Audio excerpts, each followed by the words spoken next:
Go bags, bottled water, first aid kits, even chocolate. It sounds like some kind of survivalist starter pack, right? Right, like something out of a prepper's guide. Exactly. Except this isn't some fictional scenario. This is the advice being given to citizens in Taiwan right now. Wow, seriously. Yep, dead serious. They're prepping for a potential invasion by China. We're talking full-on civil defense guidelines, and it's a stark reminder of just how tense things are getting over there. Yeah, it's definitely a powder pig situation. And the thing is, this isn't just some regional conflict. What happens with Taiwan has the potential to drag the whole world into the fire. Absolutely. I mean, we're talking record numbers of Chinese warplanes buzzing around Taiwan, simulated invasions. It's all designed to intimidate. But why Taiwan? What makes this island nation such a geopolitical hotspot? Well, at its core, it's this tangled web of history and ideology. You see, from China's perspective, Taiwan isn't an independent country, it's a breakaway province. A piece of their nation that must be reunited with the mainland. Exactly. And this goes all the way back to the Chinese Civil War in the 1940s. For them, it's unfinished business. So history plays a major role, but it feels like there's more to it than just a history lesson, right? Oh, absolutely. I mean, wouldn't controlling Taiwan give China a massive advantage strategically? You hit the nail on the head. Taiwan's strategic importance is huge.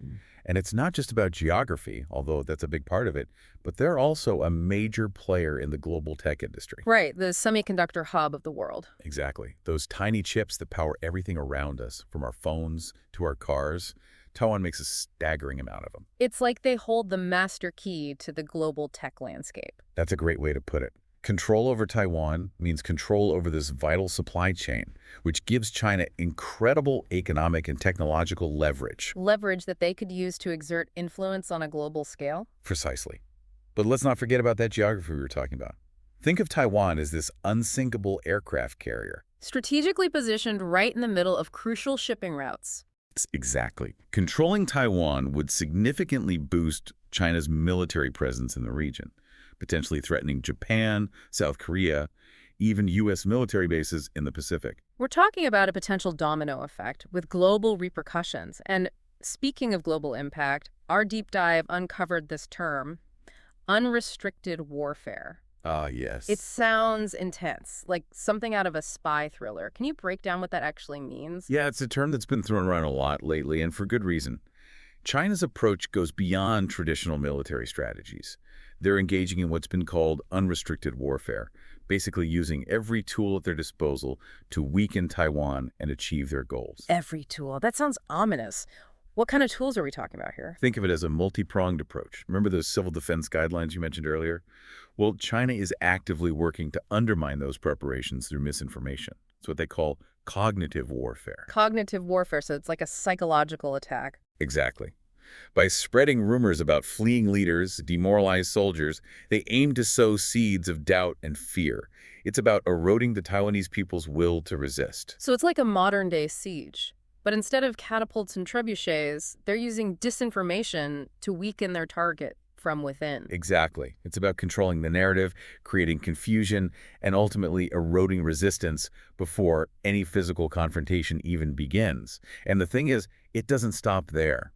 They're also leveraging their economic power, putting pressure on Taiwan, punishing nations that show support. Right, because China is, let's be honest, an economic powerhouse. Exactly. And they're not afraid to use that to their advantage. That brings us to debt trap diplomacy. Debt trap diplomacy. Okay, that one definitely piqued my interest. What's that all about? Imagine this. China, with its massive economic resources, starts offering substantial loans to struggling nations in the region. These countries, often desperate for financial assistance, jump at the opportunity. But then those loans start to come with strings attached. you got it. When the time comes for China to assert its stance on Taiwan, they call in those favors. They pressure these economically dependent nations to either side with them or at least stay silent. Wow, so it's like they're playing this long game, weaving a web of economic dependence to gain political leverage when they need it most? Exactly. It's a strategic maneuver, no doubt, and one that highlights just how intertwined economics and geopolitics are on the global stage. And both of these tactics, the disinformation campaigns and the economic maneuvering, are all part of this unrestricted warfare strategy. They're blurring the lines between traditional warfare and these more subversive tactics, keeping everyone guessing about their next move. So it's not just about military might anymore. It's about information, economics, and using every tool in the toolbox to achieve your objectives. You got it. So they're playing this high-stakes game using economics and information as their weapons of choice. But at the same time, they're also actively planning for what an actual invasion of Taiwan might look like. And we're not talking about some distant hypothetical here. The plans are there, the scenarios have been gamed out. Right, and our deep dive uncovered some pretty intense scenarios, almost ripped from the headlines. Except this is real life with potentially massive consequences. Absolutely. And these scenarios aren't just theoretical exercises for military strategists. We're talking about potential events that could send shockwaves across the globe. Exactly. Each one carries a unique set of risks, not just for China and Taiwan, but for the entire international community. And let's not forget about those semiconductors we talked about earlier. Right. Any disruption to that supply chain would be felt worldwide. Okay, so let's dive into these scenarios. First up, what the analysts are calling the Blitzkrieg. What does that look like? Picture this. A lightning-fast, coordinated assault on all fronts, land, sea, and air. Overwhelming force, the element of surprise. It's about crippling Taiwan's defenses before they can even react. The analysts paint a pretty grim picture. Heavy bombing, communication blackouts. It sounds chaotic. It would be incredibly intense, and one of the details from the research really struck me. The advice for Taiwanese citizens to have radios ready. Radios, like old school AM/FM radios. Seriously. Yeah, because in a scenario like that, with communication networks likely targeted, a simple radio could become a lifeline, a way to access vital information. Wow. That's a stark reminder that we're not just talking about abstract military strategy here. This is about real people preparing for a very real threat. Okay, let's move on to scenario number 2, strangling the porcupine. What's the strategy there? Okay, so instead of a full-on assault, imagine China opting for a blockade of Taiwan. They encircle the island with their navy, cut off essential supplies, trade routes, communication lines. Basically, they try to squeeze them into submission. A siege, but on a massive scale. What kind of impact would that have on the region? The repercussions would be huge. I mean, our research highlighted the potential for internet and communication disruptions across the entire region. So we're talking South Korea, Japan, even mainland China feeling the effects. It's very possible. It just highlights how interconnected we are in this globalized world, you know? For sure. And wouldn't something like that, a blockade of that magnitude, almost certainly drag in other major players? I mean, the US, Japan, Australia. Almost definitely. A blockade on that scale would be a major escalation. Yeah. And all those countries have made it clear that they will not sit idly by if Taiwan is threatened. So strangling the porcupine, while maybe not as immediately devastating as the Blitzkrieg, still has the potential to spiral into a much, much larger conflict. Absolutely. The stakes are incredibly high. Which brings us to scenario number 3, boiling the frog. What's the thinking behind this one? This one operates on the principle of gradual, sustained pressure over time. Think of it as turning up the heat slowly, steadily. So not a sudden shock, but more of a war of attrition. Exactly. They increase the frequency and intensity of military exercises near Taiwan, maybe disrupt some trade routes, but they stop short of a full blockade or invasion. They make life difficult, but don't cross that line yet. So the idea is to wear Taiwan down economically and psychologically. Make the prospect of reunification seem more appealing just out of sheer exhaustion. You got it. It might not grab headlines every day, but over time it could really cripple Taiwan's economy. It makes it harder for them to function, harder to resist. That's a chilling thought. Of these 3 scenarios, which one do analysts believe is the most likely? You know, if I were a betting man, which I'm not, I'd say the Blitzkrieg, while terrifying, is probably the least likely. Really? Why is that? It just carries the most risk for China. It's a huge gamble, one that could easily backfire.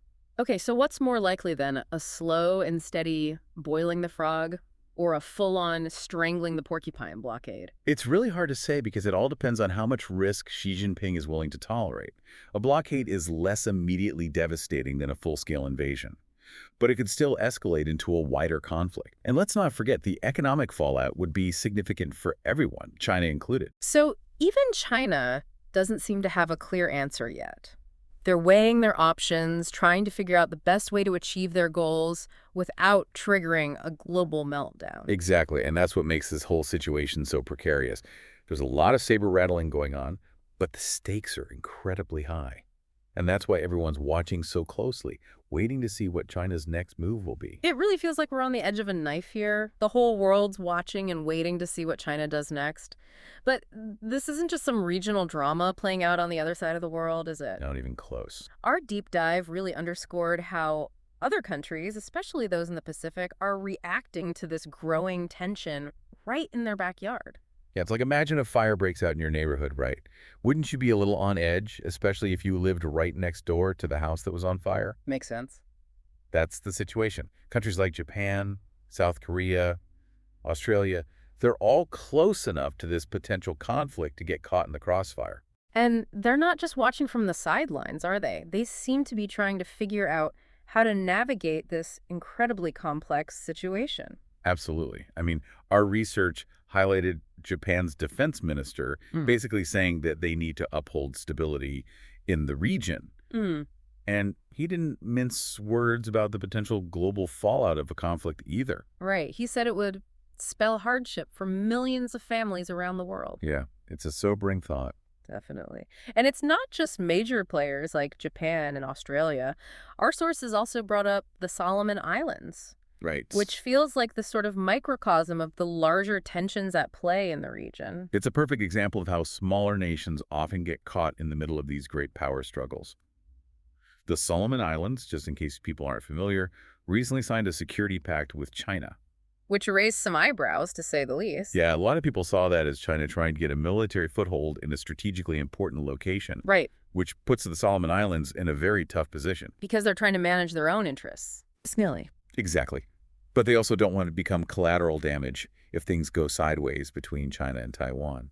And there's this quote from the Solomon Islands opposition leader that really stood out to me. He said, "When two big elephants fight, it is the grass that suffers." Wow. They see themselves as the grass, Right. and they're understandably worried. That is such a powerful analogy. So where does this leave us? What does all of this mean for those of us listening who might be thinking, okay, Taiwan is on the other third of the planet. Why should I care about this? It's a fair question. It's easy to feel removed from these events when they feel so far away. But the reality is we're living in a globally interconnected world. Think back to those semiconductors we talked about earlier. Right. Taiwan is a vital part of that global supply chain. Any conflict there would have ripple effects throughout the global economy. And those ripples, they'd be felt right here at home, Mm. in our wallets, in our daily lives. The butterfly effect, but on a global scale. Exactly. And beyond the economic side of things, there's a very real risk of escalation. Our sources mentioned the U.S. commitment to supporting Taiwan if China were to invade. It's not hard to imagine other countries getting pulled into the conflict. Hmm? And suddenly you're not talking about a regional conflict anymore. You're talking about a global one on a scale we haven't seen in decades. So burying our heads in the sand and pretending this isn't happening is not an option. Not if we want to prevent a global catastrophe. We have to pay attention, stay informed, and most importantly, engage in thoughtful discussions. Because this isn't just the responsibility of governments and world leaders to figure out, it's on all of us. It's a team effort.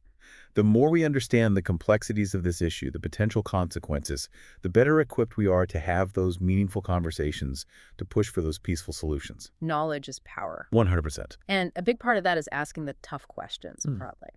One question our deep dive raised was, do open lines of communication with China actually make war more or less likely? What are your thoughts on that? It's the million-dollar question, and there are no easy answers.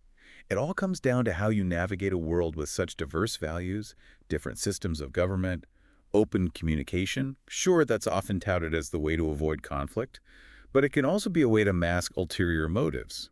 It's a tough one. It's walking a tightrope, for sure. It requires a delicate balance of diplomacy, strategic clarity, and a willingness to understand perspectives that are different from our own. It's a complex issue, and there are no easy solutions.